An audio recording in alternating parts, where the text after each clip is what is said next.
Hey everybody, for my 3-point assignment for public speaking, I got 3 short and sweet stories for you today about my traveling in the past. You see, many years ago my father was in the military, so my family didn't get to see him too often and such. And I didn't get to see him too often and such, except for like once a year or twice a year. It was very rare.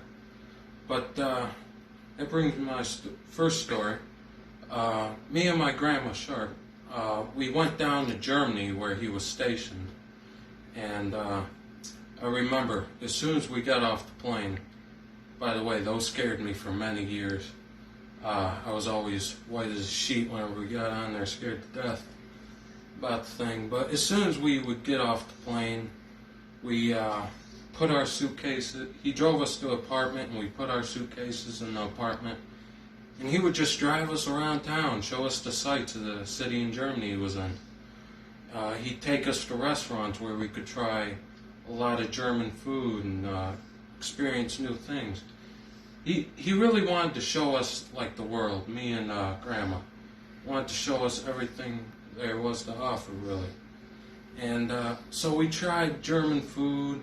We saw a bunch of the cool historical sites in Germany. Went to a few museums.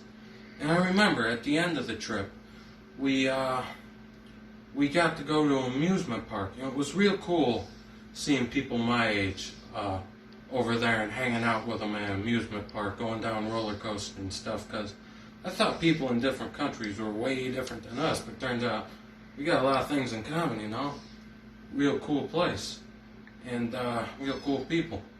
And I made a lot of friends there at the amusement park, and from trips to a regular park in the city where me and my father would play baseball or football and stuff. And had a lot of good times over there. That brings me to my second story.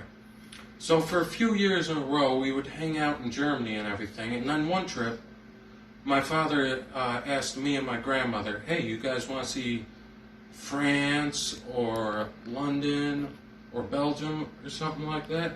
We were confused, like we just got here to Germany. What was he talking about? Because we didn't know you could just drive for a few hours and be in a whole different country in Europe. You know, that was real strange to us. You could drive 10 hours and be in a different state if you live in Texas. You know, it was real strange. And but anyway, we hit France.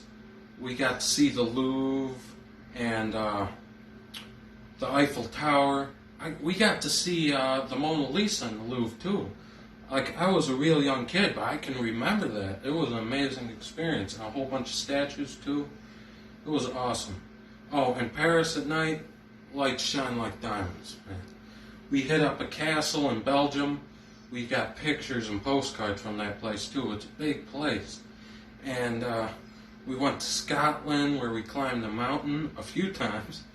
And we went to London too, where we saw Big Ben.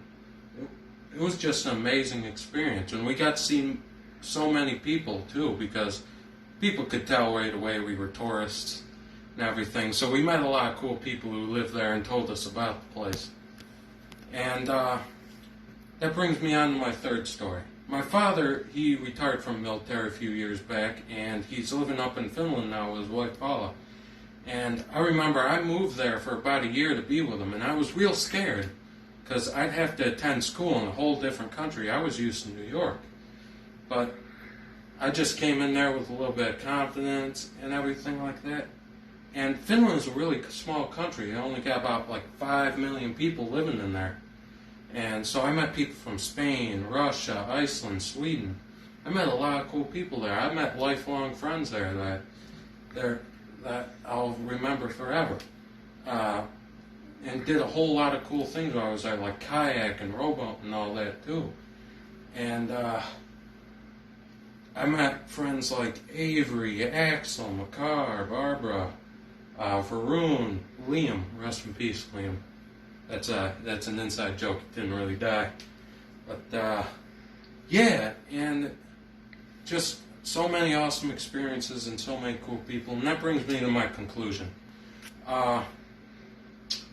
if you're ever worried about going to a new place or moving to a new place or visiting a new place, don't be concerned about the food or some of the areas around there, because you'll find something you like. And for the people, you know, you might be concerned with people, but no matter where you go, you'll find people who give shirt right off their back for you. Then you'll meet people who rob you blind. You know, you meet good people and bad people everywhere, so don't be scared about moving to a new area and making new friends and such. And also, if you're nervous about going to a new place or something like that, don't worry about it. Try to go on vacations. Try to see new places and stuff, because I guarantee you'll find something amazing you'll remember about it. You know? Have yourselves a good day.